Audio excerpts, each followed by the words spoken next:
how to add a button to your Squarespace website. So I have just logged into my account, and from the dashboard I have selected website, which has taken me to the home page of my Squarespace website.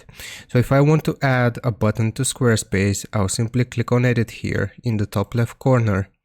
And then we can either select a section from the ones that we have already, we can add a section, or we can directly add a button here by clicking on add block once we have hovered over the section that we want to add the button in.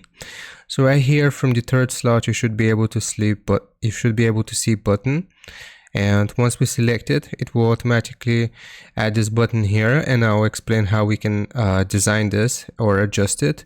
So basically we have three types of buttons. So we have a primary button, a secondary button, and a third type of button here, and we can just choose whichever type we want here. So let's do the primary one, and if we click on the pencil icon here, we can edit it.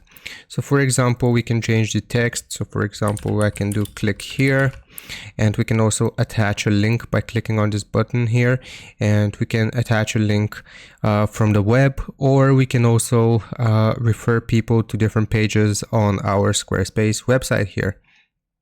So we can also change the design here, so we can change the button designs right here, and that's how you do it. That's how you add a button to Squarespace. I hope this helps you out. Leave a like and sub, and I'll see you next time.